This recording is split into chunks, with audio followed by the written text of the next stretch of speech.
Would you have Michael Vick babysit your dog? No. So why is Brian Williams doing an election night special coverage on television? The man should never be in front of a camera again, and I'll explain why, while I also give a huge thumbs down here to the Ukraine government for reasons I guarantee you have never heard about before. Then a serial killer is finally caught in Illinois about 40 years after his death. And I finish up today's show talking about the birth of a couple of endangered species, all here today on the Bullock. So let's do it. The mainstream news is so corrupt. This is unbelievable. This is wild. No one is talking about this. The shootings are just out of control right now. If you don't read the newspaper, you're uninformed. If you do read it, you're misinformed. So this story is so unbelievably absurd, you really don't think that it's real. You think it's an episode of Mad TV or a Saturday Night Live segment. What I'm about to tell you right now is the equivalent to an animal shelter hiring Michael Vick, or putting Bernie Madoff in charge of your retirement account, or P. Diddy volunteering to be a camp counselor at your son's summer camp. Brian Williams has come to an agreement with Amazon Prime Video to host an election night, quote-unquote, bipartisan special to discuss that evening's events. Now, you've probably seen Brian Williams on television before, as he's the typical gentle-looking, non-threatening news face with a monotone voice who was a news broadcaster on television from 1981 until his firing from NBC News back in 2021. Covering election night in journalism and broadcasting is like covering the Super Bowl of politics and news. All eyes are glued, and even people who don't watch cable news will find the urge to listen in. Major networks only put out their top stars for this, which is why the faces that bring you that very important information need to be crystal, squeaky clean from lying and deceit. Let me run down Brian Williams' resume here of being an honorable journalist.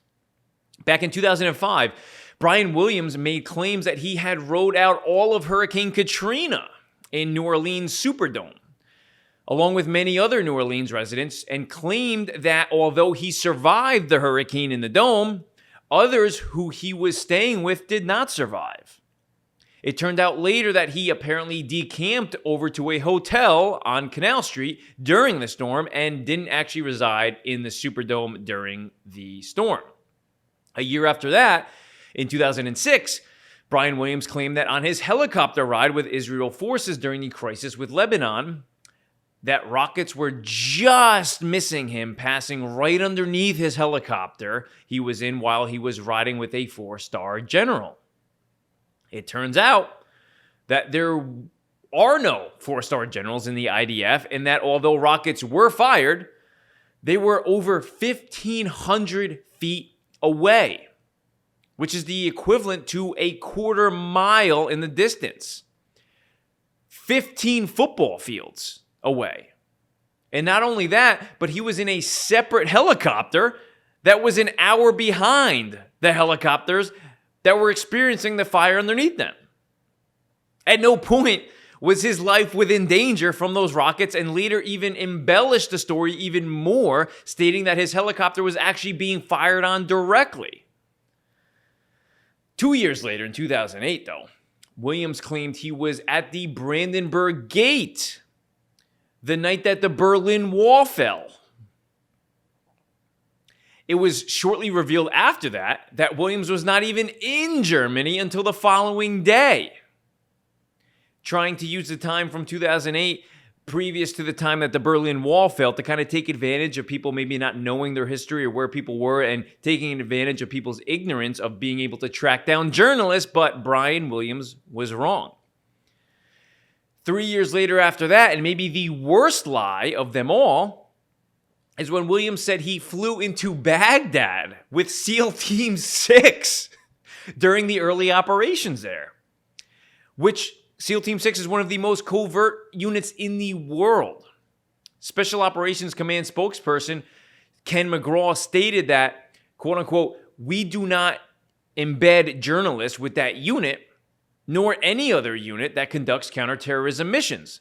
Bottom line, no, close quote, when he was asked about Williams' claim. Williams then went on David Letterman's late night show and claimed that one of the Navy SEALs, which was his close friend, who was on the Osama bin Laden raid, sent him a personal thank you note attached with a piece of metal from the helicopter that crashed and was blown up on the site of the raid, which is an absolute wild claim that one of the top warriors in the world would stop in the middle of fighting during the most vital operations that has ever taken place during the entire war in Afghanistan and the Middle East to stop and pick up a piece of helicopter shrapnel because he had Brian Williams in mind to thank him for doing absolutely nothing in the first place and to give him a piece of shrapnel. An absolute absurd tale, and exactly why the Navy doesn't bring journalists aboard their missions, because you'll then go on late night television and try to brag about it. Even crazier is this guy served on the board of directors for the Medal of Honor Foundation for 9 years, but had to resign days after being suspended from NBC for lying. But don't worry, guys, after all of this, his next reporting gig is just providing special coverage of an election that, regardless of the outcome, is going to reshape the world. At a time when authenticity, honor, transparency, and ethics have reached an all-time low throughout all of our social digital institutions, you'd think Amazon would go with a face that, at a minimum, didn't sell their soul for their own personal moral profit. The only channel Brian Williams should be on during the election is on Comedy Central. Now, time for thumbs up and thumbs down, with a major thumbs down to Ukraine here.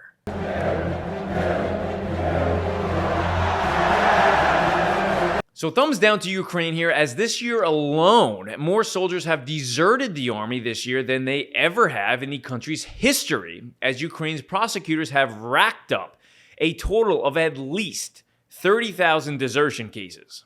And most likely, way more, as sometimes desertions are hard to prove and track during an active period of war. It's not really a priority. Back in 2022, citizens and foreigners volunteered in droves to step up and defend the country in a Constantinople type of defense. But things have changed ever since. Desertion in Ukraine typically carries a prison sentence of between 5 and 12 years. But Ukraine's parliament has recently decriminalized first attempts at desertion as long as soldiers agree to immediately return back to active duty. About 60,000 soldiers face criminal charges of desertion since the war started, with soldiers citing poor conditions, unknown long periods of time on the front lines, and inadequate weapons and ammunition supplies. If you're an American, that last part starts to make your blood boil. Lack of ammunition and weapon supplies. But now to the important part. I'm not giving a thumbs down to the soldiers here. I'm giving a major thumbs down to the government of Ukraine here. As of this past April, which is skipping a lot of recent funds that have also been thrown their way, U.S. Congress has sent a whopping $174 billion to assist Ukraine. Out of Americans' own pockets, that was intended to provide missiles, ammo, weapons, and vehicles. How are Ukraine soldiers deserting their posts in waves, claiming that they are lacking these very same resources? Where did all this money go to? Who is receiving it, and who is in charge of dispersing it? Questions we will absolutely never get answers to, and I will just have to file those questions next to the John F. Kennedy files. But from this small piece of data that's not being reported anywhere in American journalism, as I'm getting it from a France-based news source who's been covering Ukraine and Israel and a lot of world topics and issues quite extensively for years, we know there is something awful and dishonest going on, and there is never a better time to quote the great Congressman Ron Paul here. Quote unquote, Foreign aid is taking money from poor people in rich countries and giving it to rich people in poor countries. Now, to turn the schmood around here a little bit now, I know news is a lot of negativity a lot of time. We head out to North Orero in Illinois here. Thumbs up, average Joes can play. Now, over to Illinois, thumbs up to cold case detectives as the village of Northern Orero finally has some answers. Authorities say DNA proves Bruce Lindahl, an already proven serial killer, has also killed a 19-year-old woman named Kathy Hall back in 1979, a case that has been open ever since. She disappeared from her apartment complex, and her body was later found in the Fox River. Investigators in Lisle told CBS News Chicago 4 years ago they believe Lindahl was responsible for the murders of several women. Bruce has also been tied to the murder of a Woodridge teen in 1976, and he's also suspected in several other murders of young women in DuPage, Kane, and Kendall counties from the 1970s. The problem of conviction was that Bruce did, however, die in 1981 at age 28 in a way that really only belongs in a horror film done by Hollywood. On April 4th, 1981, while cruising around in one of the shopping and entertainment districts of Naperville, Lindahl met 18-year-old Charles Robert Huber. After playing some bowling together, Lindahl suggested that they both go to his ex-girlfriend's apartment, to which Huber agreed to. That same evening, when they arrived in the apartment, Lindahl attacked Huber with a knife, stabbing him a total of 28 times. During the attack, however, Huber resisted, causing Lindahl to stab himself in the thigh, severing his own femoral artery. This resulted in heavy bleeding, from which Lindahl, age 28, died at the scene, literally over his deceased victim, which is wow. So, thumbs up to detectives who, over 40 years later, are still putting the pieces together, giving families closure, and also a major thumbs up and rest in peace to Robert Chuck Huber for taking out a serial killer. Think of how many lives he saved by sacrificing himself during that fight. Now, that was 40 years ago. And sometimes we don't realize just how quickly time has passed, which is why I bring to you this segment called This Day in History.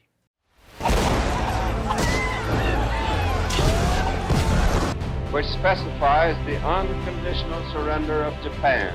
The president has been shot.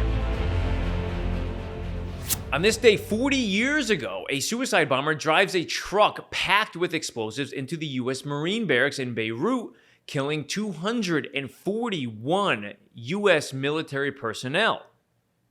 That same morning, 58 French soldiers were killed in their barracks 2 miles away in a separate suicide terrorist attack. The U.S. Marines were part of a multinational force sent to Lebanon in August 1982 to oversee the Palestinian withdrawal from Lebanon. From its inception, the mission was plagued with problems and a mounting body count. After the barracks bombing, many questioned whether President Ronald Reagan had a solid policy aim in Lebanon. Serious questions also arose over the quality of security in the American sector of war-torn Beirut. The U.S. peacekeeping force occupied an exposed area near the airport, but for political reasons, the Marine commander at the time had not been allowed to maintain a completely secure perimeter before the attack. In a national address on October 23rd, President Reagan vowed to keep the Marines in Lebanon. But just 4 months later, he announced the end of the American role in the peacekeeping force. On February 26, 1984, the main force of Marines did end up leaving Lebanon, leaving just a small contingent to guard the U.S. Embassy in Beirut. Now, a lot of times, covering the news can get nasty. You're talking about a lot of bad things, as you can see. So each news show, I will ensure that I do cover some good news here, as it does still exist. In this hyperpolarized world we live in, yes, there is still some very good things to harp on, so we head over to Poland now. with some good news. Here we go.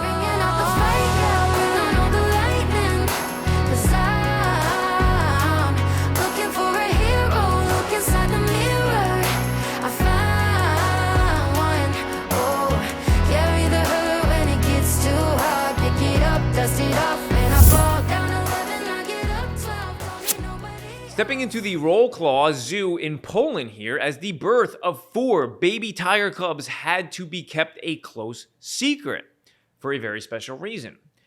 Nuru, the cub's mother, carried 4 healthy babies to term recently, and with the unlooked-for care and attention of their father, Tenge, these critically endangered cubs were raised in seclusion in the zoo. The cubs being born is vital for their species, and here's why. The Indonesian island of Sumatra is one of the most intact in terms of rainforest in the country. It has allowed the Sumatran tigers to live on it, while other Sundan species like the Javan tiger have gone extinct.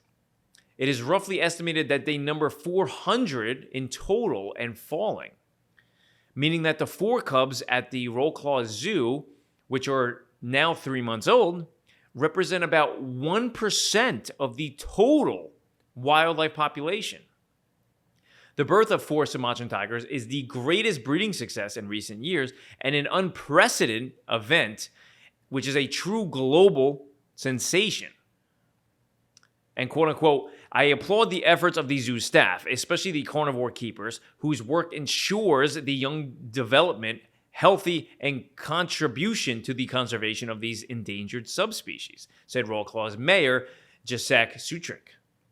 These types of tigers are so critically endangered that the 50 zoos who house these types of tigers, the zoos give them literally Secret Service type of security around them. So kudos to the Wrocław Zoo and all the other zoos around the world who house these type of tigers, trying to get their numbers up there.